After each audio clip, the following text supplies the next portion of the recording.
Tama, may point ka doon. Depende talaga sa tao at kung ano yung nangyari. Kasi ganito yan himay-himayin natin. Kasi iba-iba nga yung paraan natin ng pagko-cope up. Pero ayon sa mga pag-aaral, usually, merong 5 stages ng heartbreak. Ang unang stage niyan, denial. Ito yung stage na hindi ka pa makapaniwala sa mga pangyayari. Shock na shock ka pa.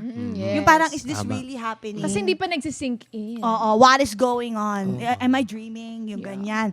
Yung next stage is yung anger. Oo. Dito na nagsisink in lahat.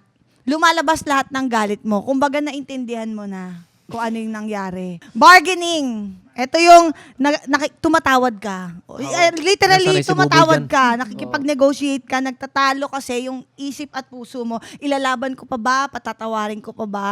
Or hindi na? At tapos pampupunta ka sa depression. Okay. Dito mo pinaka nararamdaman yung sakit talaga na down ka at nagiging detached ka na sa paligid mo, wala ka nang naririnig. Pupunta ka sa friends mo, nangingi ka ng advice, Hindi mo kuno-kuno, pero hindi mo naman pinapakinggan. Huwag mo muna i-text, bigyan mo ng space, pero hindi mo na talaga alam.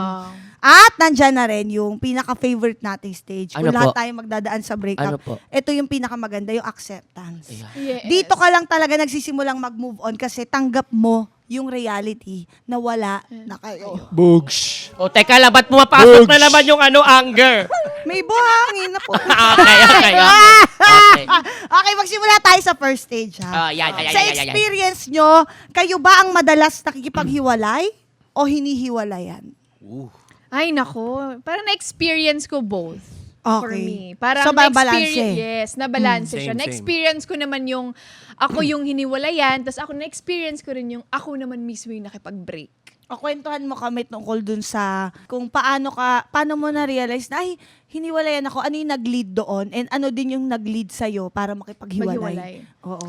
Siguro kasi bata pa ako noon. Siyempre parang immature pa lahat. Selos. Punta dito selos. Punta dun selos. Kaya siguro natapos yung relationship. Doon naman sa ako yung nakipaghiwalay, punong-puno na rin talaga ako noon. Alam mo kung sino ka? Uy! Shout out sa'yo. Shout out na sa'yo! talaga. Shout out sa'yo. Shout out yung kaaway. Kaya yun yung nag-lead naman sa, ako na mismo nag-decide na, tama na. Mahaba kasi yung PC ng babae Oo. Laging nagpapasensya, sige, okay lang, sige. Oo. Try natin ulit. Kung hindi naman mag-work, try pa natin ulit. Pero pag once na ayaw na talaga ng babae, kahit lumuhod ka pa na may asin, ayaw na Oh talaga. my God, may asin. Grabe, may asin. Ikaw, Koy. Ako same din, experience ko pareho. Pero kasi yung una, ako yung hindi. Yung isa kasi, feeling ko hindi naman siya nakikipag-break eh. Parang nandun lang In denial ka pa din? 25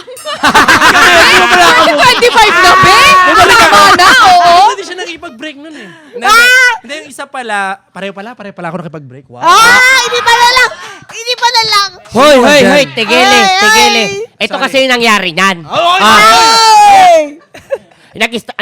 Nagkape kami. Uy, wala. Okay. Ito kasi yan. Parang feeling ko, parehong ako. Kasi yung una, ako yung nakipag-break kasi wala naman akong choice kasi nagloko.